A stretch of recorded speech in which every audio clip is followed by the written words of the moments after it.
Maintenant, nous allons nous occuper de fermer les épaules et d'assembler les coutures des raglans ici, devant et derrière. Alors pourquoi on s'en occupe maintenant alors qu'en général, classiquement, on commence par les côtés, on ferme les épaules et on monte les manches? C'est parce que justement, c'est une manche un peu spécifique.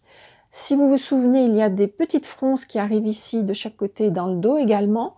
Donc, je préfère toujours m'occuper des difficultés en premier quand le vêtement est encore le plus à plat possible. Quand le vêtement est entièrement construit et qu'il faut en plus gérer une difficulté, c'est quand même nettement moins sympa. D'autre part, pour ma robe, j'ai prévu de faire des décorations sur le dessus des épaules.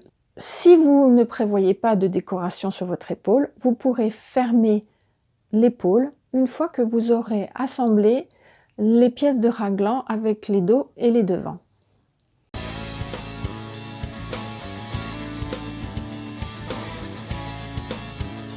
Bonjour, je suis Ania Camo de Ania Camo, Académie de mode, le seul endroit en ligne où vous pouvez trouver des cours de style, de modélisme et de couture de niveau professionnel et entièrement gratuit.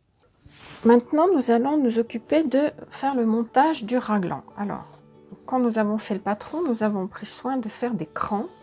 Et ces crans, nous allons les utiliser.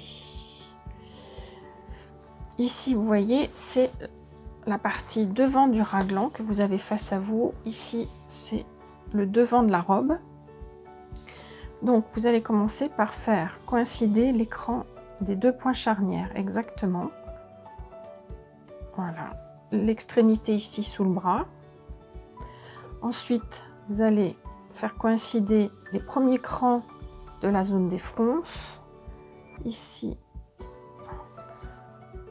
le cran qui est le plus proche du cou. Évidemment, vous voyez que ici j'ai du tissu en trop, mais c'est normal puisqu'on avait prévu des fronces. En tout cas, moi j'avais prévu des fronces. Et ici, je dépasse de 1 cm, ce qui est tout à fait normal puisque ici vous voyez mon encolure en V qui démarre et là il va y avoir une pièce de propreté qui va terminer l'encolure dans le cou. Donc ici je dois conserver 1 cm de marge de couture.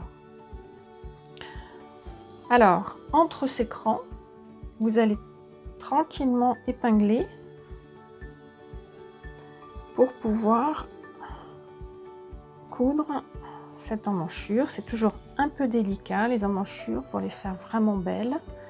Si vos crans ne correspondent pas, c'est que vous n'êtes pas avec le devant du raglan, mais vous êtes sur le dos, qui se ressemble beaucoup. Donc vérifiez plusieurs fois. Si vous n'êtes pas sûr de vous, retournez sur votre patron pour vérifier avec la forme que vous êtes bien devant avec devant, et puis ensuite vous pourrez fixer le dos avec la partie dos du raglan, c'est très important, hein, sinon votre épaule ne tombera pas bien et la ligne d'épaule partira vers l'arrière ou vers l'avant, mais en tout cas pas comme elle devrait être. Alors, deux remarques. Bon, les fronces, c'est relativement facile de faire des fronces. Ici, vous voyez que j'ai ce qu'on appelle de l'embu, c'est-à-dire qu'on a l'impression qu'il y a trop de tissu côté robe par rapport à côté raglan. Alors, il faut bien comprendre que le raglan, lui, a un arrondi convexe, alors qu'à cet endroit-là, la robe a un arrondi concave. Et donc, on se retrouve dans le même cas de figure que pour une manche droite, dont on a fait le montage au niveau 1, c'est-à-dire que vous avez l'impression qu'il y a du tissu en trop, mais au niveau de la couture qui se situe 1 cm en dedans par rapport au bord du tissu, eh bien, vous tomberez pile sur la bonne longueur et vous n'aurez pas de fronce. Le tout, c'est de bien épingler très soigneusement toute cette zone-là, quitte à mettre pas mal d'épingles. Et vous voyez que comme par magie, même si au bord du tissu, ici on conserve apparemment trop de tissu, ici, au niveau où je vais coudre, tout s'est bien mis à plat. Voilà. Donc ici, cette partie-là est prête. La partie haute près du cou est prête. Je n'ai plus qu'à froncer, soit avec un fil de fronce, soit en mettant plusieurs épingles, pour disposer mes fronces de façon régulière sur cette petite distance. Et ensuite, en une seule couture, je vais fermer ça, faire la même chose de l'autre côté du devant avec l'autre manche, et puis passer au dos pour faire les deux mêmes coutures qui sont un peu plus simples puisqu'il y a moins de fronces à répartir. Je vous rappelle que mes cours sont publiés sur mon blog agniacamo.blog et que sur ma chaîne YouTube, vous ne trouverez que les vidéos.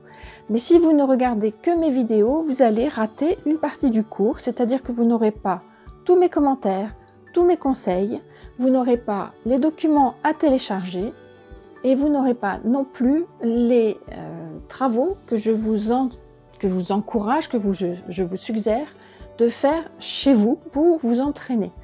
De plus, dans mon blog, les vidéos sont présentées dans l'ordre du cours, alors que sur YouTube, en fonction de la fréquence de vue des vidéos et de la playlist dans laquelle vous vous trouvez, les vidéos ne seront pas forcément dans l'ordre. Donc si vous ne comprenez pas comment fonctionne mon cours, c'est parce que vous n'êtes pas dans mon blog, vous êtes sur ma chaîne YouTube. Je vous donne rendez-vous donc sur mon blog agniacamo.blog. Les raglans sont maintenant montés. Vous voyez ici le raglan du devant avec la pièce qui borde l'encolure. Ici, vous avez le raglan dans le dos. Vous pouvez remarquer que j'ai monté les raglans avant de fermer les côtés et le milieu de dos parce que ce sont des coutures techniques qu'il vaut mieux faire les difficultés en premier tant qu'on est bien à plat. Maintenant, autre petite difficulté, on va fermer ici le dessus de l'épaule. Donc, c'est très simple, mais je vous conseille par contre de bâtir ici, là, le long de l'épaule, vous voyez, des deux côtés, et de faire un essayage, parce que c'est là que vous verrez si la ligne tombe bien, et si ici, vous avez besoin de corriger cette pointe pour éviter qu'il y ait un petit bec là où les deux parties se rejoignent.